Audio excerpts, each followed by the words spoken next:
एक सरदार जी शराब से तंग आ गए और खाली बोतलें तोड़ने लगे। एक बोतल तोड़ी और बोले तेरी वजह से मेरी नौकरी गई। दूसरी बोतल तोड़ी, तेरी वजह से मेरा घर तबाह हो गया। तीसरी बोतल तोड़ी, तेरी वजह से मेरी बीवी छोड़कर चली गई। चौथी बोतल उठाई तो वो भरी हुई थी। सरदार जी ने उसे उठाकर एक तरफ रखा और बोला तू साइड से हो जा, तेरा कोई कसूर नहीं।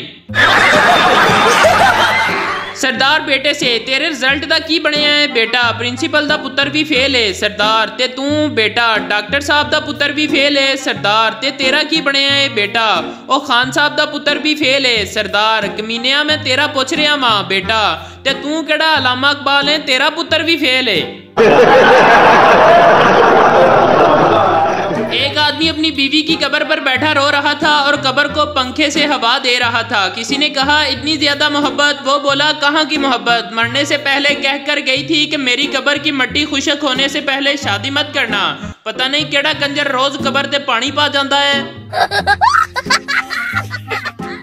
पहला दोस्त यार मैं जिस लड़की को प्यार करता था उसने मुझसे शादी नहीं की। दूसरा दोस्त तुमने उसको बताया नहीं था कि तेरे अब्बू बहुत पैसे वाले हैं। पहला दोस्त यार बताया तो था, इसलिए उस कमीनी ने मेरे अब्बू से शादी कर ली।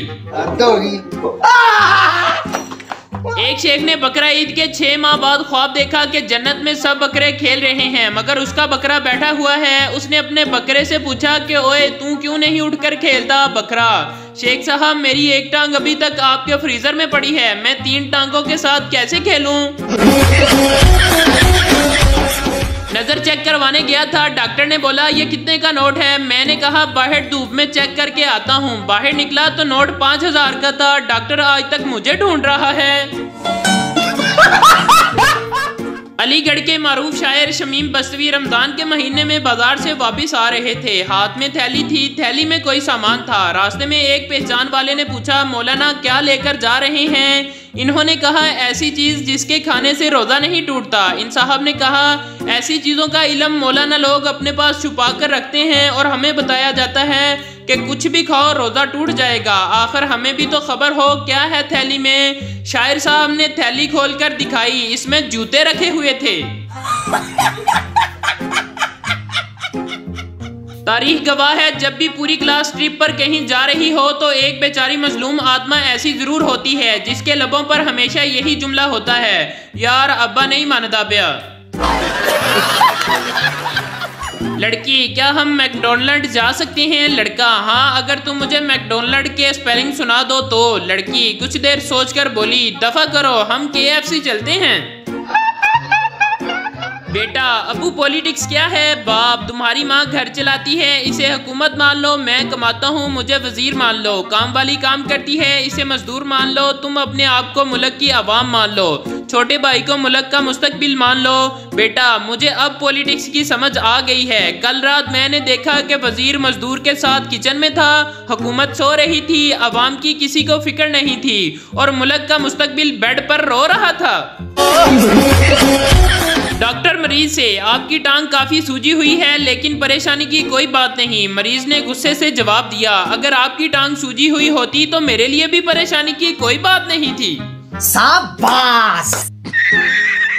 एक सूबेदार मेजर जब फौज से रिटायर्ड हो रहा था तो एक अफसर ने पूछा साहब फौजी जिंदगी कैसी रही? सूबेदार मेजर ने बरजस्ता जवाब दिया सर बहुत अच्छी रही लेकिन इज्जत बचाने के लिए हर रोज बेइज्जती करवानी पड़ती थी।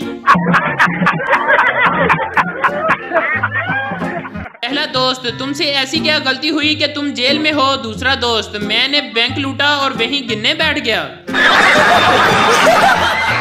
डॉक्टर अपने दोस्त को अपनी नई इजाद के बारे में बताता है डॉक्टर मैंने ऐसी क्रीम बनाई है जिसको लगाने से 40 साल की आंटी 20 साल की लगने लगेगी। दोस्त फिर तो ये क्रीम बहुत बिकती होगी। डॉक्टर अफसोस के साथ बोला यार बिकेगी तो तब जब कोई आंटी अपने आप को 40 साल की समझेगी। यहाँ तो जिससे भी उम्र पूछ लो कहती है मैं तो अभी 18 की हूँ।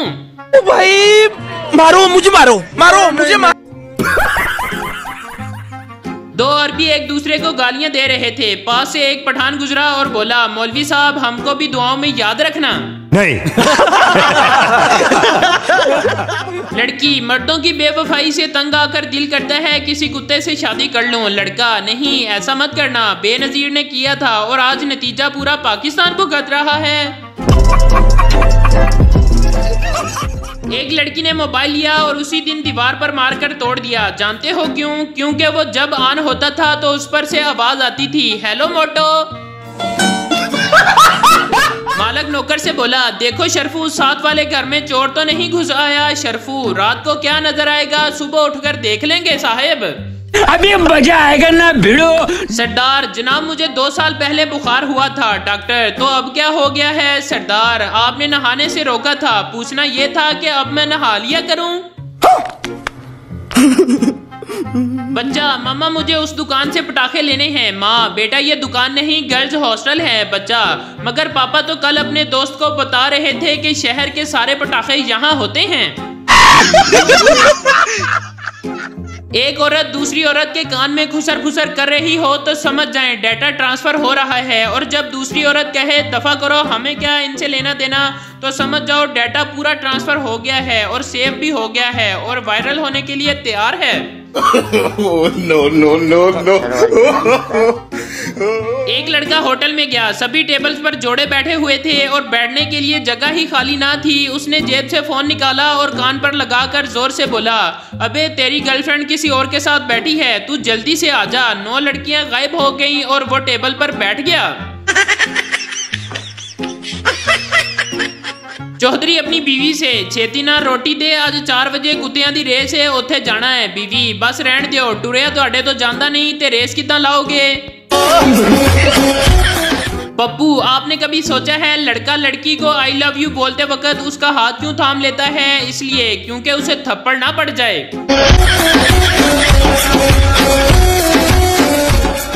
माँ, क्यों रो रहे हो? बच्चा, अब्बू ने किस नहीं दी। माँ, तुमने टेबल्स नहीं सुनाए होंगे। बच्चा, काम वाली को कौन सा टेबल्स आते हैं? शेख की बीवी ने शोहर को कॉल की कि मैं जिस जहाज में हूँ वो खराब हो गया है और गिरने वाला है, मैं क्या करूँ? शेख, तुम एक काम करो, अब और तो कुछ हो नहीं सकता, बस जल्दी से अपना बैलेंस मेरे नंबर पर ट्रांसफर कर दो। चाइना में दूसरी शादी का रिवाज नहीं है क्योंकि इनको पता है कि जब दूसरी भी इसी शक्ल की आनी है तो फिर यही ठीक है। मरीज, मैं कई दिनों से ख्वाब में क्रिकेट खेल रहा हूँ। डॉक्टर, मैं दवा लिख कर दे रहा हूँ, ख्वाब आने बंद हो जाएंगे। मरीज, लेकिन डॉक्टर साहब मैं ये दवा आज नहीं खाऊंगा। डॉक्टर, लेकिन क्यों? मरीज, आज मेरी सेंचुरी बनने के इम्कान हैं। डॉक्टर मरीज को ऑपरेशन रूम में ले जा चुके थे और ऑपरेशन की तैयारी में मसरूफ थे। अचानक ही डॉक्टर ने मरीज को मुखातिब करते हुए कहा, मैं आपको किसी गलतफहमी में नहीं रखना चाहता, ये एक खतरनाक ऑपरेशन है।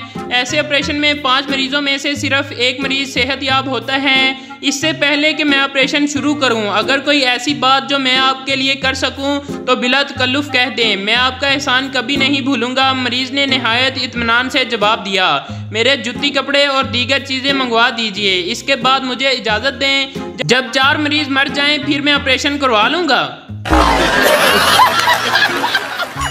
मियाँ बीवी हर साल अवामी मेला में जाया करते थे और जब भी बीवी हेलीकॉप्टर में बैठने की ख्वाहिश जाहिर करती, मियाँ फौरन कहता, बेगम 5000 रुपये लगेंगे। और तुम्हें पता है 5000 रुपये बहुत बड़ी रकम होती है।